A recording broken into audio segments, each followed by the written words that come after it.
businesses aren't able to be with us.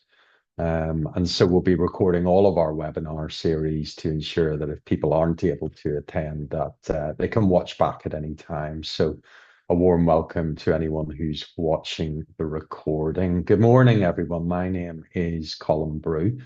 I'm Head of Strategic Partnerships here at the Greater Manchester Business Growth Hub. And today's Resilience webinar will focus on the challenge of managing finance within a business.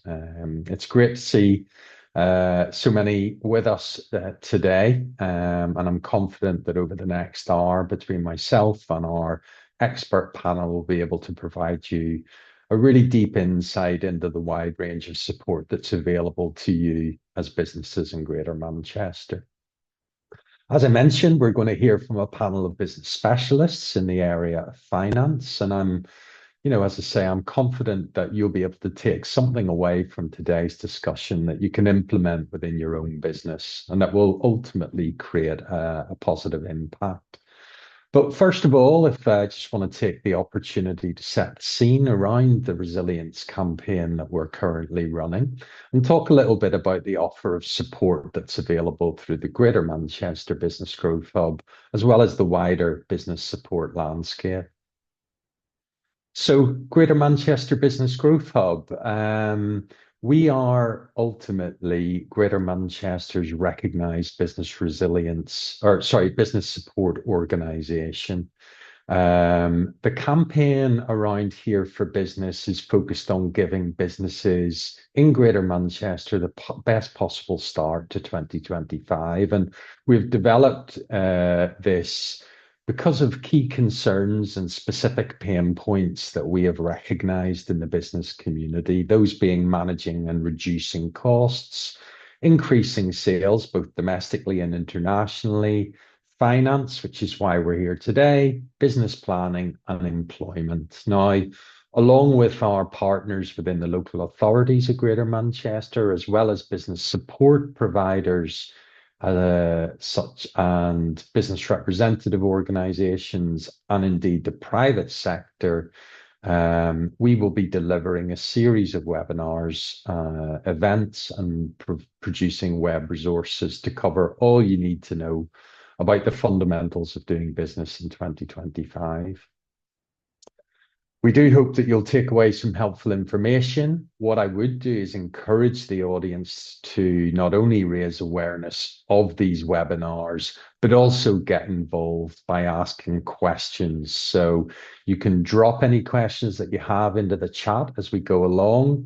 My colleague Hayley will be managing today's webinar in the background.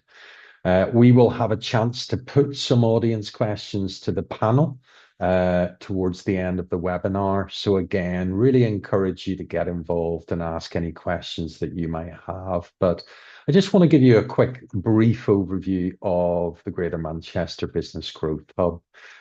So as I've said before, we are Greater Manchester's business support organisation. We exist to improve lives in communities across our city region, and we do that by unlocking the potential in businesses and driving growth in the economy. And we're fortunate to be able to do that through our UK Shared Prosperity funding. We provide a wide range of services, both thematic and sector-specific services. On the screen in front of you, you can see our thematic pillars of support. We have a focus around increasing sales performance in new and existing markets. We can offer support around funding, finding the right financial support for your business. Support around people, the development of your workforce, leadership skills provision, alongside social impact. We can provide support around sustainability, decarbonisation, and cost efficiency within your business.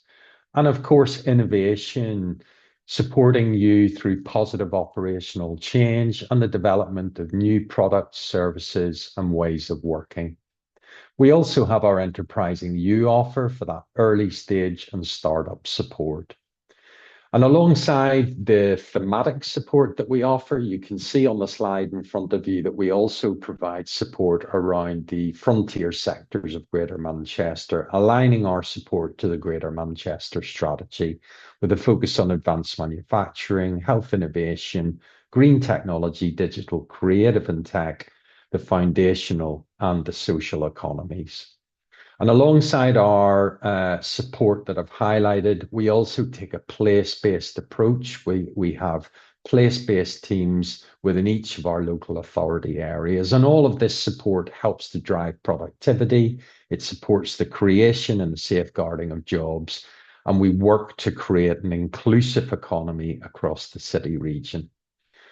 All of our support is fully funded and comes at no cost to the business. And we also want to recognise the support across the wider business support landscape. There is a wealth of help for businesses out there. And at the Business Growth Hub, we work very hard to partner and collaborate with other providers of support. And really, that's to ensure that the customer journey is as fluid as possible, and that the support available is as easy to access as possible. So I'd like to take this opportunity to thank all of our partner organisations for their contribution to this campaign. Now, businesses have had a wide range of challenges to navigate in recent years, and whether that's the pandemic and the changes that it brought to the ways in which we work, working practices, whether it's changes to employment law, whether it is specific fiscal policy changes, or indeed natural and weather-related challenges, there's never been a better time to raise awareness to the help that exists for businesses. Now, we're fortunate in Greater Manchester that some sectors of our economy are prospering, and we have a huge amount to celebrate. We lead the way in Greater Manchester in many areas of the national economy. We have amazing assets, and business confidence, as highlighted in our recent situation report, remains high. But we recognise that some sectors of the economy are struggling, and today's webinar provides us an opportunity to touch on some of those key areas within the theme of finance. Now, I'm a generalist, I'm not a specialist, and so to assist today, I'm really fortunate to have with me three colleagues who are specialists in their field. And I'm going to ask them to enter the webinar now. We're going to find out a little bit about each of them, what they're doing to drive productivity, economic growth within their daily activities, and maybe to provide us some examples of how they're helping businesses. As I mentioned before, we're going to have an opportunity to ask audience questions. There really is no such thing as a silly question, so please do use the chat function to ask any questions that you might have, and we'll pose those to our panel towards the end of today's webinar. So I can see three smiling faces in front of you, and let me just introduce you to our panel. We have Dan Thomas. Dan is an accountant and business advisor at Cooper Parry. We have Amy Hardacre, relationship director at NatWest Bank, and we have Ian Dixon. Ian is the head of our Access to Finance service here at the Greater Manchester Business Growth Hub. So I'm going to come to each of you because we want to find out a little bit about who you are, what you do, who you work for, and what your organisation does to support businesses. So if I can maybe come to you first, Amy, are you able to introduce yourself for us? Hi everyone. So thanks for having me this morning. So my primary role in NatWest is I'm a relationship director in our corporate team. So I've been doing this for the last sort of 2 years. And my primary responsibility in that role is to lead a portfolio of clients with sort of turnover of 25 million and upwards. Sector sort of agnostic. Previous to that, I've sort of done about 4.5 years in the bank doing real estate finance and transaction management roles. And I also lead the North strategy and support for fast growth businesses. So that's really kind of feeding into our national strategy for fast growth businesses and also sort of boots on the ground in the north directly supporting uh, fast growth businesses here through kind of one-on-one support and also making sure our other relationship managers are appropriately skilled to deal with those sorts of businesses and make sure they're aware of different sort of Series A, Series B investment going on in the north. So yeah, really excited to sort of be here today. So thanks, Colin, for having me. Well, thank you, Amy. Thanks for being with us, and great to find out a little bit more about you, what you do, and hopefully through today, we'll find out a little bit more about the wider range of support available from NatWest. So great to have you with us. I'm going to come to Dan next. Dan, can you introduce yourself? Cheers, Colin. So my name's Dan Thomas. I'm an accountant and business advisor for Cooper Parry, which has recently landed in Manchester.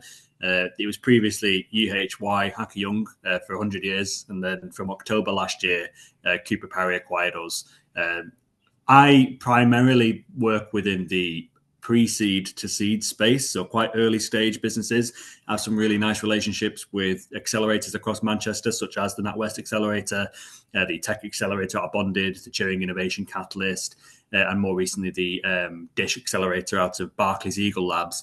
And my main focus is on those businesses with high growth potential that are maybe at the early stages of their life cycle that want to plan ahead, that want to forecast how fast they can grow and what restricts them from doing so. I'm a bit of a data nerd, so I love businesses that generate lots of data and don't necessarily know what to do with it or how to use it best. So I'm a very big advocate of financial modeling, management accounts, and basically helping businesses make their data work for them to help them guide them in decision making. I tend to top out at kind of 10, 15 million turnover businesses, because after that point, hopefully all the right things are set in place and the need for somebody like me becomes a little bit less. Brilliant, Dan. That's great. And great to take from what you just said there around the collaboration that Cooper Parry are undertaking with a wide range of support providers out there. And I think we will see that as a recurrent theme through today, that actually everyone offering support to businesses, we are collaborating, we are partnering, we are creating alliances. So that's fantastic to hear. And similarly, your point on that being data driven. I know we're going to touch on technology and how that might help, but I look forward to picking your brains on that as we go through, Dan. So thanks again for being with us. And last but not least, someone that I work with every day, Ian, can I come to Yes. you? Good morning, everybody. Yes, as Colin alluded to, my name is Ian Dixon. I'm a colleague of Colin's, and I'm head of the Access to Finance service here at the Business Growth Hub in Manchester. So, in very simple terms, I started my career as a chartered accountant many, many years ago, and then got involved in a number of startup businesses through various transactions and exits. And ultimately, I've ended up here supporting early stage businesses, rather like Dan mentioned earlier. So pre-seed, seed stage businesses through to Series A in terms of their finance and funding. Now, one of the challenges that all of you will face is that the finance landscape is incredibly complex. And as early stage founders, entrepreneurs, it's incredibly time consuming. So access to finance exists to help you navigate that landscape and hopefully introduce you to appropriate sources of finance and funding in the marketplace. But I have to acknowledge that I do spend elements of my day where I'm counselling businesses that actually raising funding isn't the most appropriate thing for them to do. So I often get involved in conversations which are operational and strategic in nature regarding, how do you drive your revenues up, how do you drive your costs down, etc., and how do you effectively use more economically, efficiently, and effectively the assets that you have within your business. So hopefully those are some of the themes that we can explore as we progress through this morning's webinar. Thank you, That's Colin. brilliant, Ian. Thanks, Ian. That's a really great explanation of what you and your team are able to do. And I know that you plug into other elements of support within Business Growth Hub as well.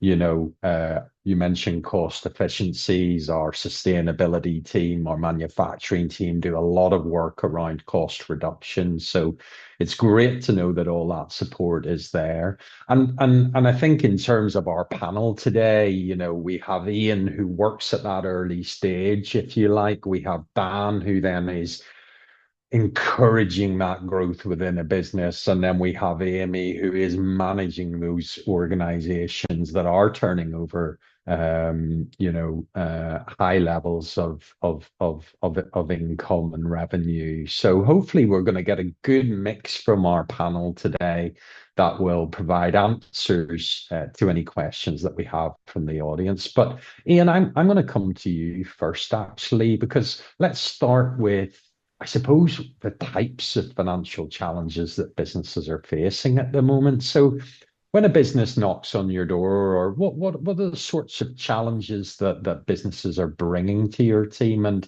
how are you helping to address these challenges? Yeah, and I think the first thing to say is it's a very dynamic environment, a dynamic economy out there, Colin. So the challenges are changing and changing at an increasing pace. I mean, one of the biggest challenges, one of the biggest concerns that we're hearing from businesses at present is linked to what we might call the geopolitical environment. I mean, with Trump's inauguration in January, with the first 42 days under his belt, all of the rhetoric that went sort of pre-election now seems to be coming to fruition. So, people are worried about the impact, particularly on those businesses who export, on the tariffs that potentially may be or may not be imposed upon certain geographies. We've already heard about, obviously, Canada, Mexico, China, etc. There's still a level of nervousness here in the European market about what the position will be with regard to obviously the imposition of any tariffs. That clearly is a concern because that drives up the cost of products in external markets. So that has a direct impact on revenue potentially. Clearly, with all of this uncertainty, whilst we've heard very positive economic fiscal messages around inflation, there is a level of nervousness which is returning to businesses and the capital markets in general around future inflationary pressures. Those inflationary pressures are as a result of obviously some of the things we've just briefly discussed, but there are other factors that are driving that. So, a lot of employers are worried currently about the rise in the cost of employers' national insurance as a result of Rachel Reeves' autumn budget statements, etc. The impact of that is yet to be felt by businesses, but we see that in terms of a nervousness around some of the more capital projects, around recruitment within businesses, etc. So I think all of these are causing concerns in the two key areas of business, which is one, maintaining and importantly growing the sales within the business. But more importantly, Colin, how does one control what might be those inflation and those cost increases within the business? So it's not quite the perfect storm of the pandemic, but it's a very, very uncertain economic environment for many of the entrepreneurs and founders on today's call to operate in. Yeah. I mean, I think, and certainly, globally, we're seeing new challenges arise almost by the day, which no doubt, Ian, stifles investment planning and does cause nervousness within the system. And I suppose that brings us to a certain degree to Dan's opening point around that need to have a really good insight into the finances within your business. And Dan, I mean, obviously you're working with a wide range of businesses, all shapes and sizes and sectors, helping them to manage their finance. How important, Dan, is up-to-date management information and being driven by your data? It's very important. I think to the extent that actually it's one of my biggest challenges is to kind of bring early stage businesses round to that way of thinking. Like oftentimes not having good management information, sometimes you don't know the benefits that would bring to your business, or you might think that what you are currently preparing is sufficient when actually it might not be.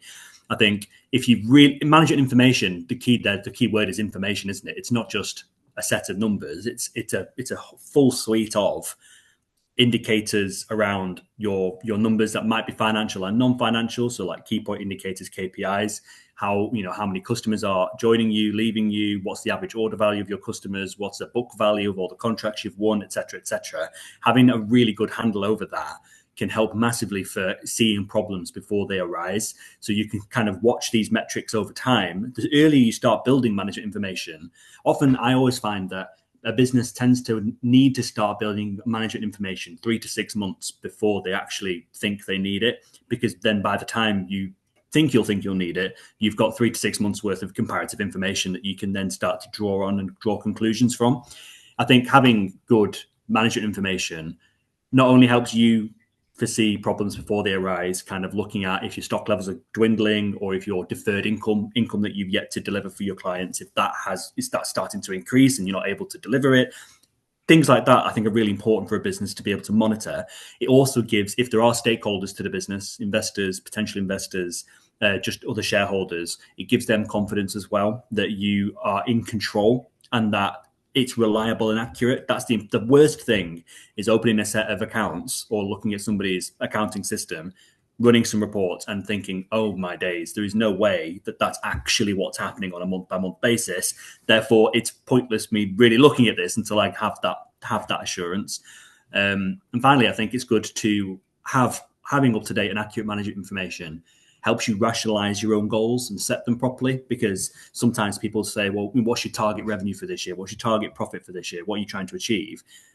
If you're fingering the airing that, might be because the management information isn't quite good enough and you're not able to realistically set those goals for yourself and have that planning in mind. So yeah, super important. But I think there is definitely somewhat of an education gap sometimes for businesses on the early stage of the spectrum as to really unpacking why it is this useful. Yeah, that's super helpful. And I suppose that brings us back to that need for, robust planning, business planning. And our next webinar on the 20th of March is deep diving into business planning, but, having that data to hand, and as you say, from an external perspective, Dan, knowing your stuff is really important. And I suppose that leads me, Amy, to think a little bit about the importance of financial understanding from the bank's perspective. You will have a lot of businesses approaching you.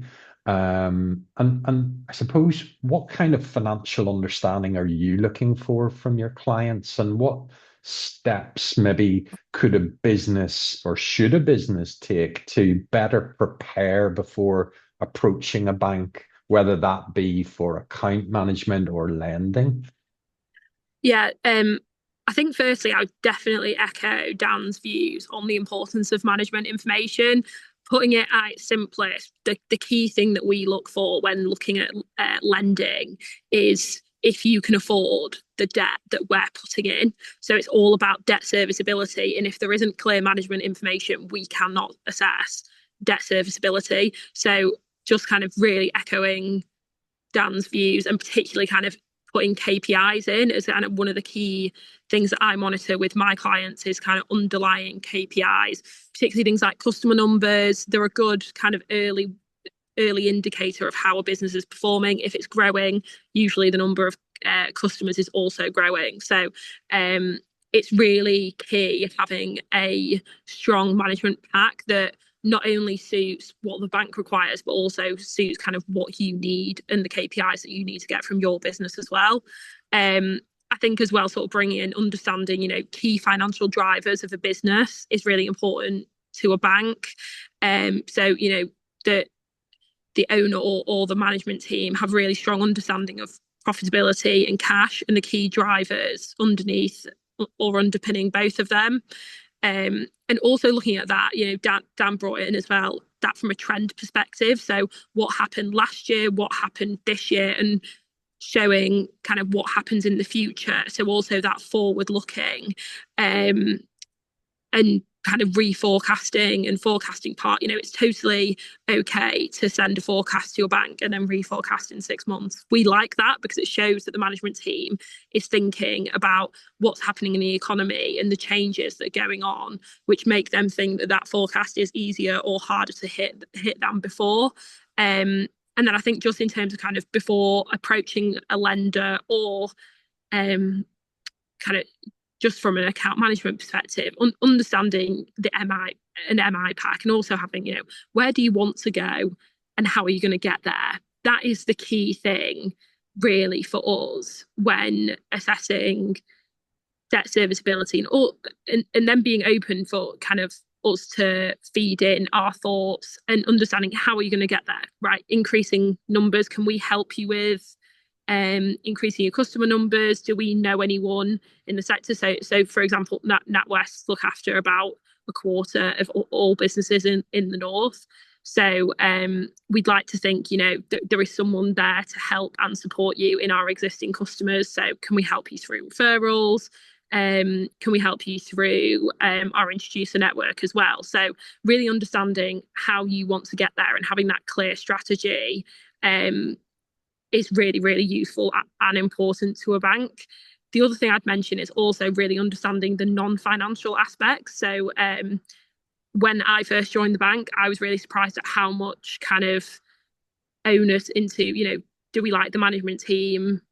Do we trust them to deliver what they say they're going to deliver? That is also really important. So letting us meet your wider management team and understanding, the non-financial aspects of the business is also really important.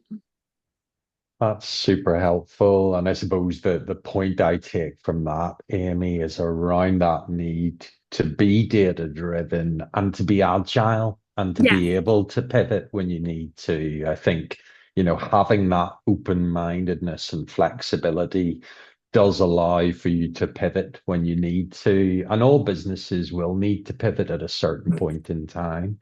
That's really helpful. I'd like to maybe just touch a little bit on investment. We'd mentioned investment, and Ian, investment is a much talked about topic across business in Greater Manchester at the moment. And investment can mean different things. That could be there's obviously different scales of investment, but how can a business become investment ready, and what are investors looking for from a business?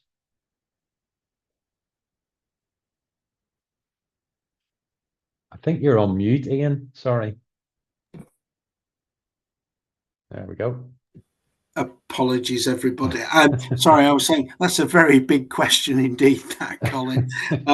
So when I think of investment in a business, and of course I'm talking from a financial perspective at this point, I'm thinking really of what is that investment aiming to do within a business. And, rather like Dan and Amy have touched on, communication is critical. So actually, is this investment going to drive your revenue up? And how is it going to drive your revenue up? As Amy alluded to, what are the key drivers, behind how you're going to utilise, how you're going to execute once you've received investment?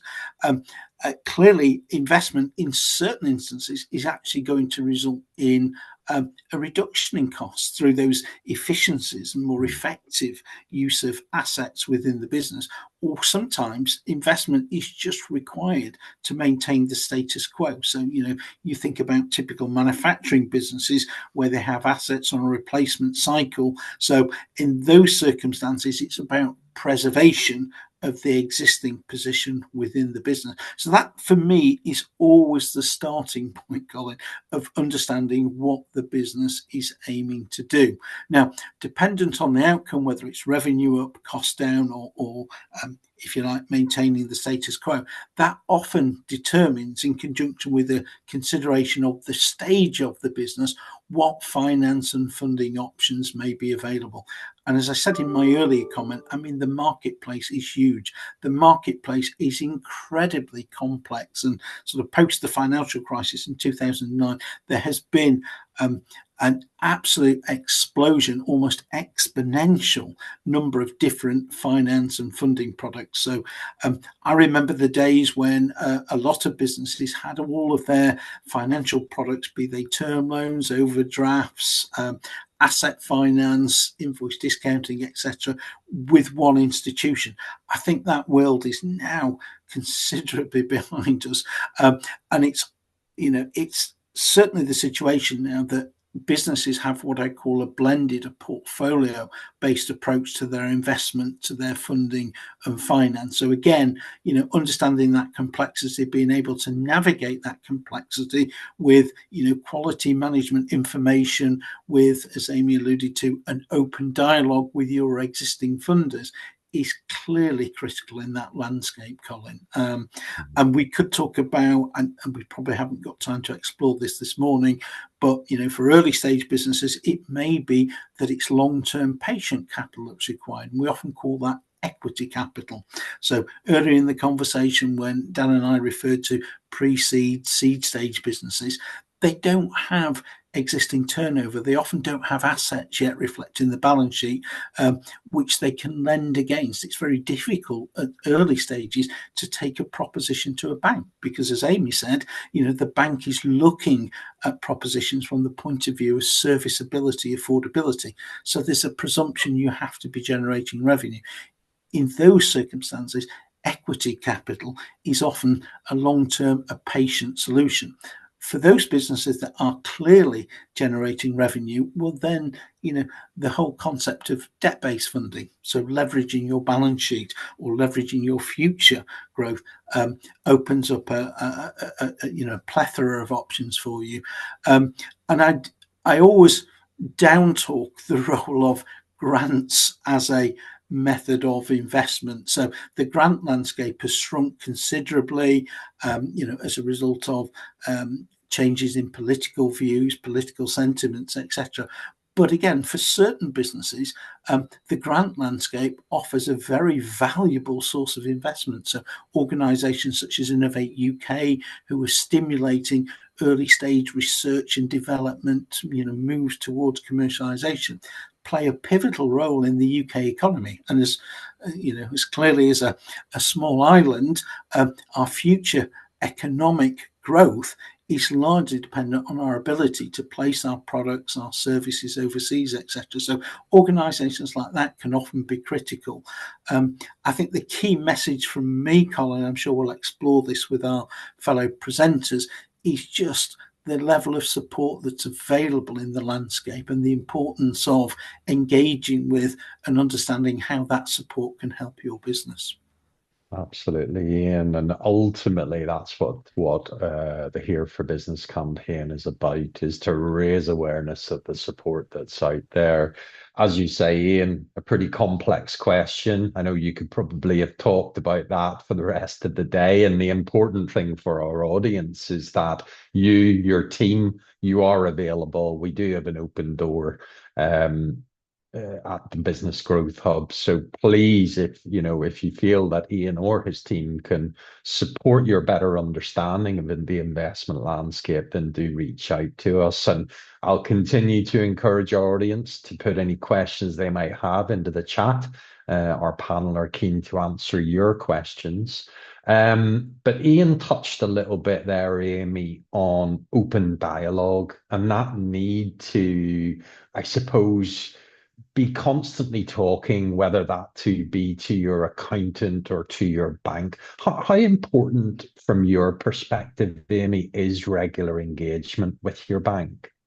Yeah, thanks, Colin. I think it's super important. I think there's so many different things that most banks can help you with and offer these days. So we offer such kind of a wide variety of bank products, different lending, and wider things that we can help businesses with. So, I speak to every single one of my clients at least quarterly. So, if you have a relationship manager, I would really advise you speak to them at least quarterly.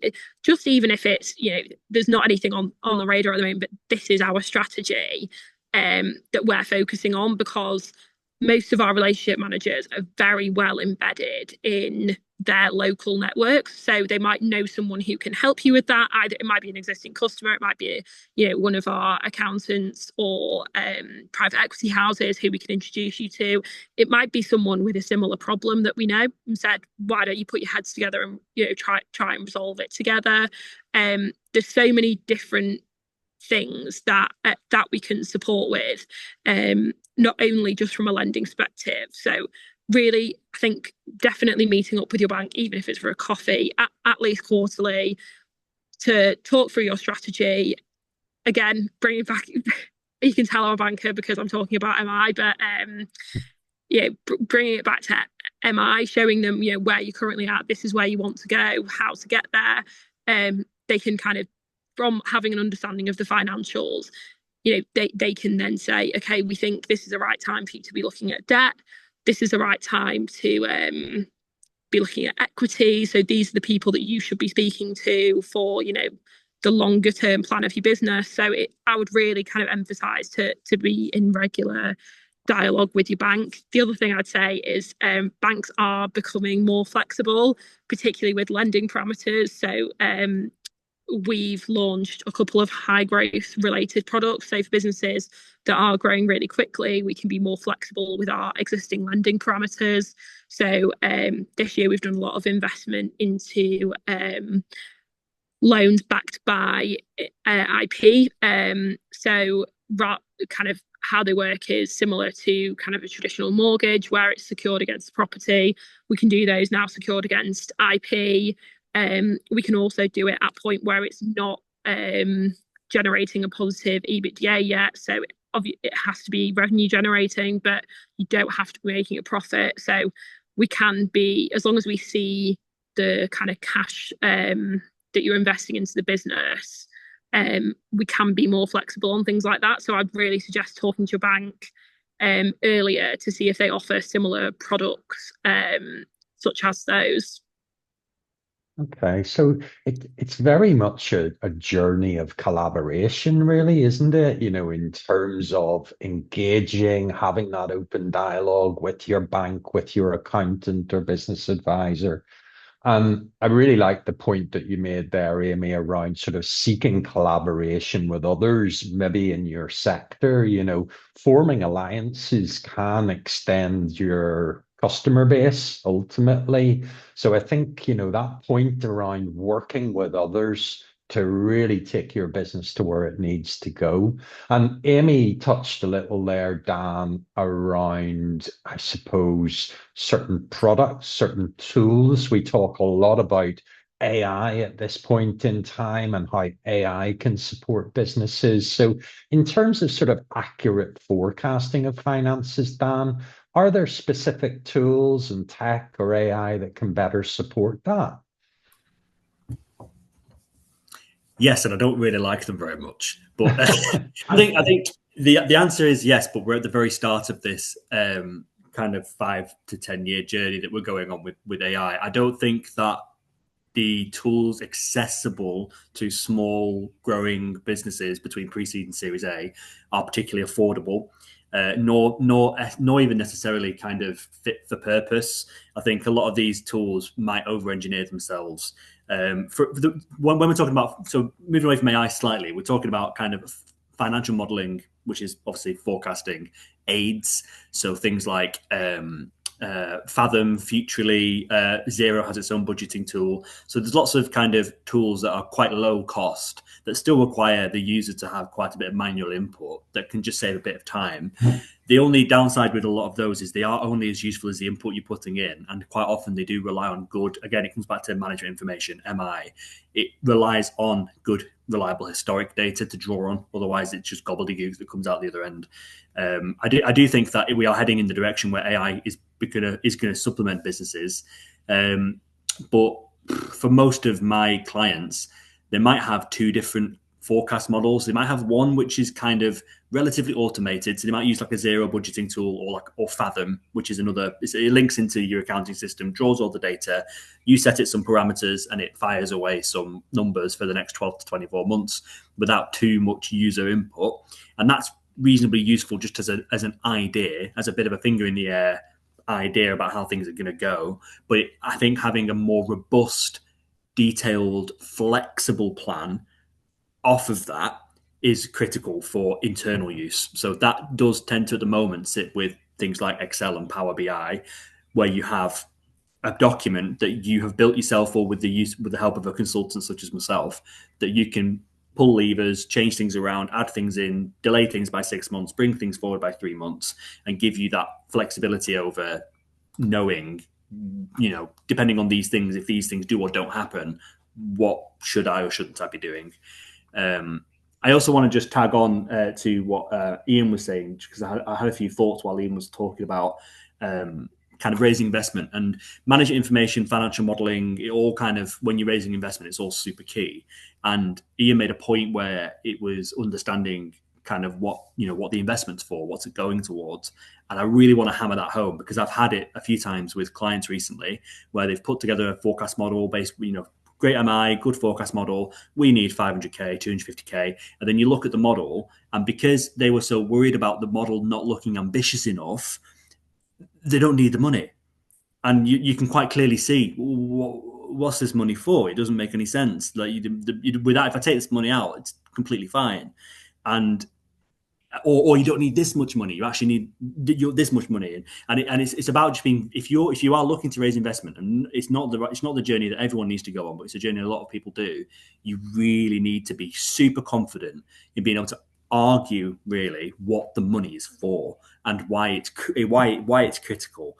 And if it's the case that if we didn't take the money, it just means we lose these opportunities and we still continue to grow, but just not at the rate we want to grow. That's also fine. Be able to demonstrate that.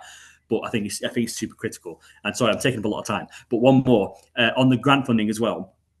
A lot of businesses early on, when they're getting into grant funding, maybe underappreciate the absolute mammoth amount of time it takes to apply for grants. It takes a ridiculous amount of time. It's also usually project based as well. So obviously you're scouring the Innovate UK website, you find something that you think might apply to you, you look into it, you might start to put yourself into a box to fulfill those project requirements of that grant. That might be a shiny, distracting thing that's not actually where the business is supposed to be going. So it's just being kind of strict about making sure that if you are applying for grants, if they are project-based grants trying to solve a particular problem, that it aligns with the mission objective of the business. And a lot of grants also are co-funded, sort of 70% funded. Innovate UK grants are very common. So that means that it might not be the entire solution on its own. You might also then need to supplement it with 30% from a debt funder or from an equity partner. So that's I don't know how to. No, well, I mean, I suppose that's bringing that back to really knowing what your plan is ultimately, and whether or not there are systems and technology that can support that. I think the message I'm taking is it comes back to a dialogue with a human being, a specialist in their field, whether that's yourself, Dan, whether that's Amy from the banking perspective, or Ian and his team around that sort of more generic landscape. But I think, again, the importance of this webinar is really just to raise awareness to the help that's out there. I suppose the other element of investment, Ian, is when businesses ultimately need to invest in themselves. That might be capital investment with premises or machinery. It might be staffing. It might be the development and innovation of new products or services. Do you, Ian, have any examples of businesses that have benefited from, I suppose, investing profit back into the business? Yeah, very, very much so. And, sometimes we use the term bootstrapping, Colin, to represent businesses that grow but don't necessarily take on that external, be it equity investment or debt investment. Normally, of course, it's a longer time to hit the growth trajectory if you're bootstrapping, if you're reinvesting profit.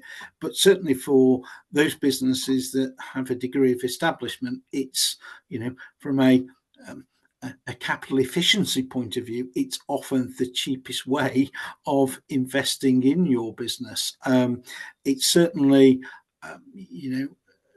if I look at equity investment, and equity investment is where an external partner is effectively purchasing a percentage of your business. So you are releasing shares to a third party. Now, that has all sorts of connotations in terms of control of the business, etc., decision making within the business, strategy formulation, execution of strategy.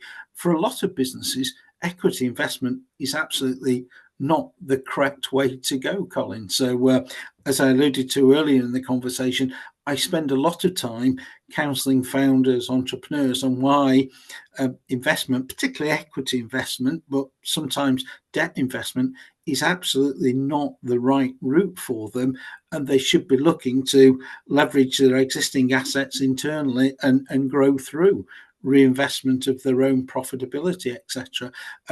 That certainly allows you, for the smaller, medium-sized businesses, and often they may be family-controlled businesses, to retain that control, not only in terms of ownership, but in terms of decision-making. For some businesses, that's critical.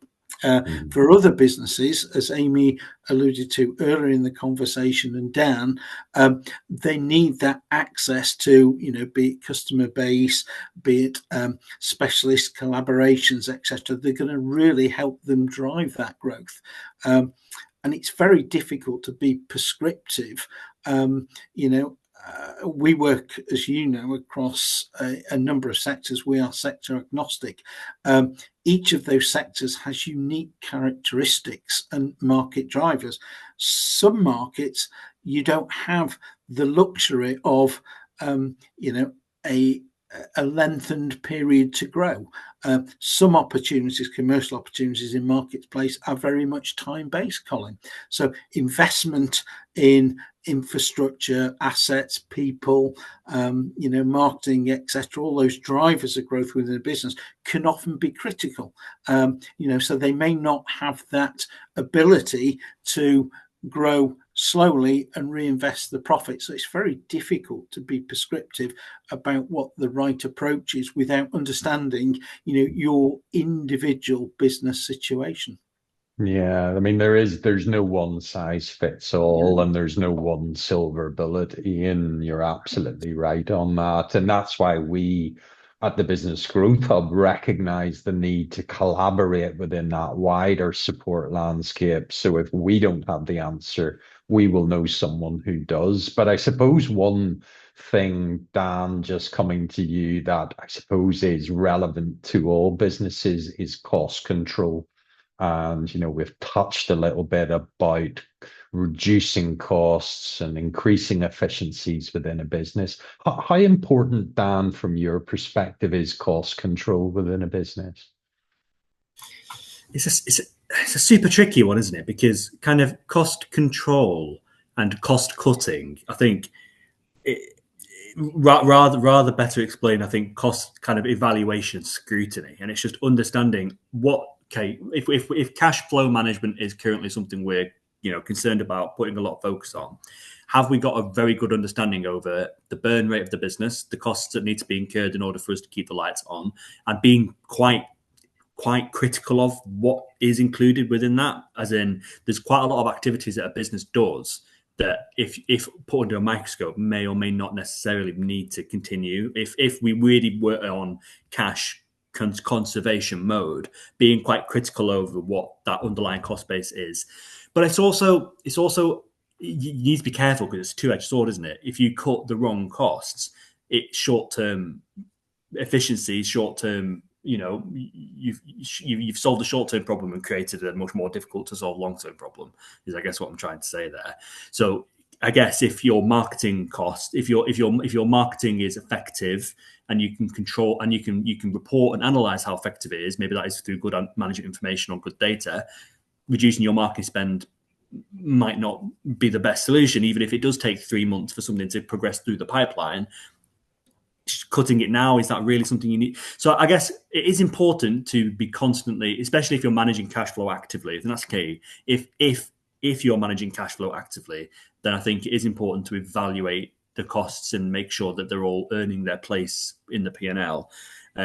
I also want to err people on the side of caution with regards to cash flow management. You can very often become addicted to it, and it can become an absolute time sink. Managing a daily cash flow spreadsheet, updating it every day, scrutinizing it. Sometimes that is necessary when we're managing cash flow on a day-to-day basis. At the point where it becomes not necessary because we've resolved the problem, we need to stop doing that because it takes up too much time. And that time can be better used in many, many different ways.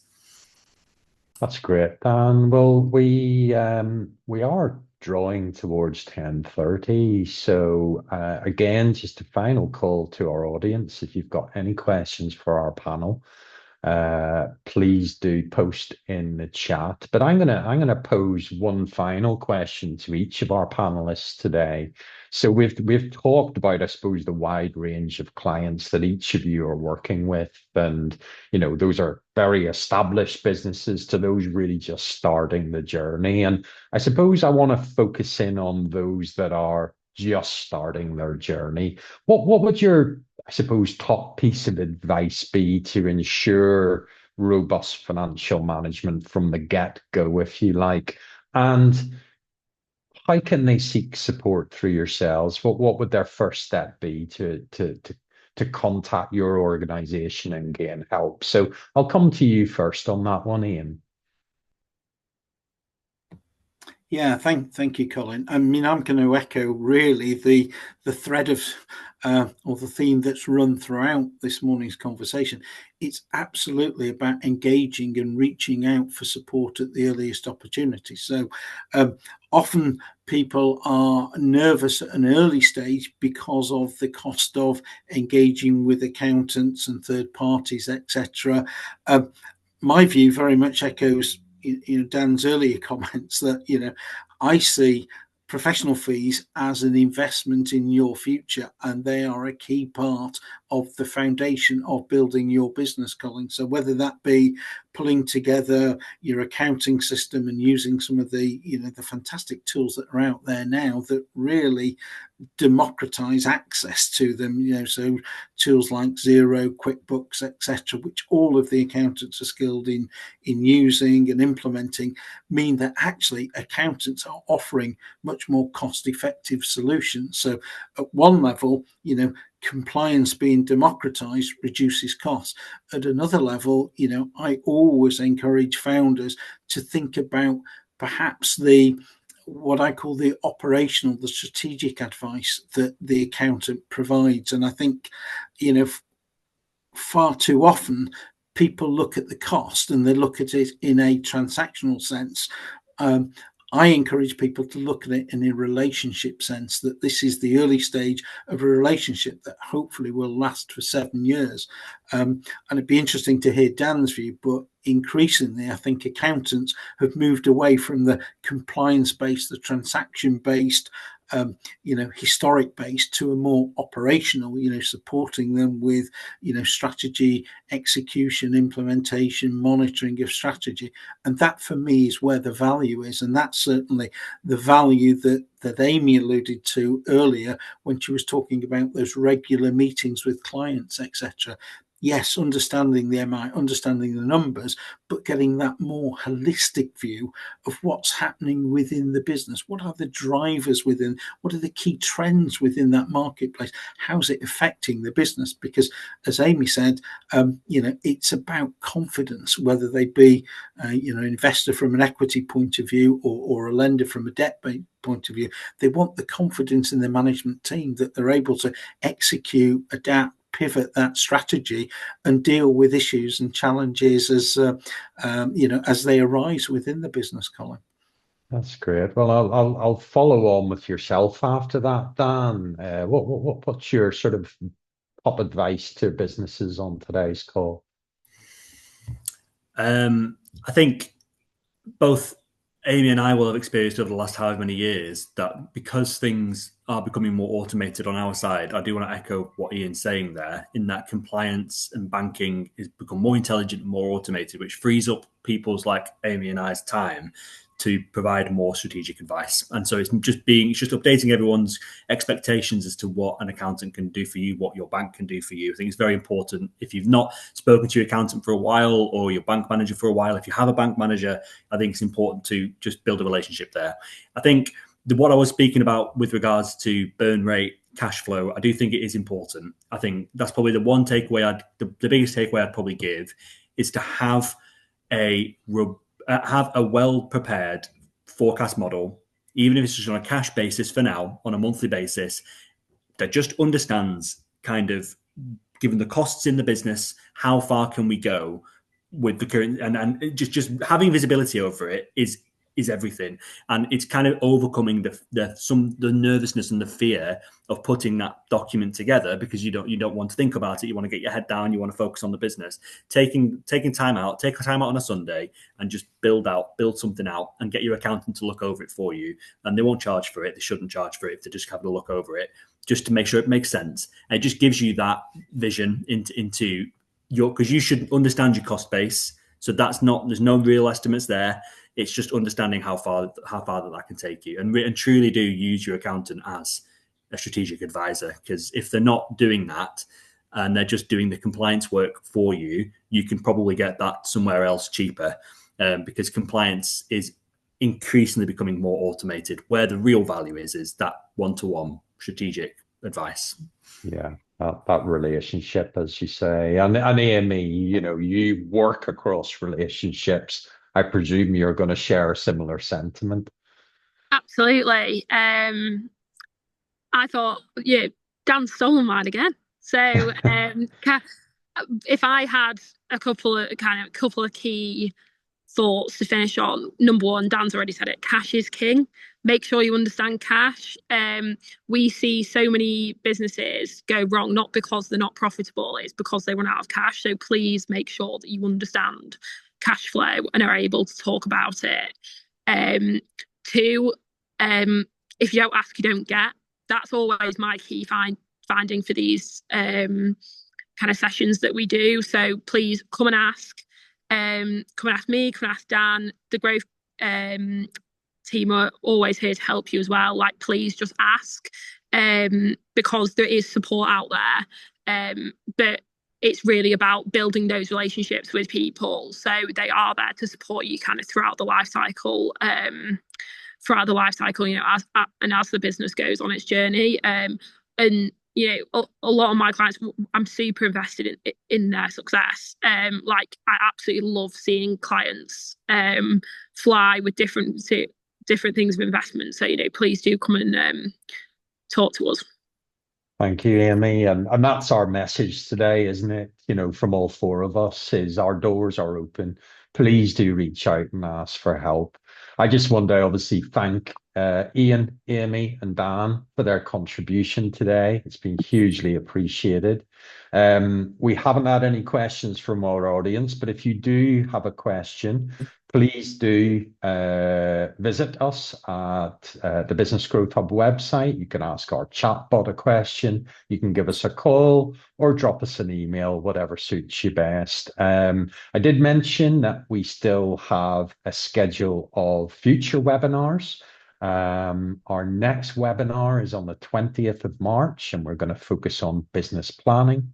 And then on the 3rd of April, our theme will be employment and the changes to employment law. A big thank you again to our audience for joining us today. Thanks to Amy, Dan, and Ian for their contributions, and we look forward to welcoming you to our next webinar. Thanks, everyone. Thank you, everybody. Thank you. Thanks, guys.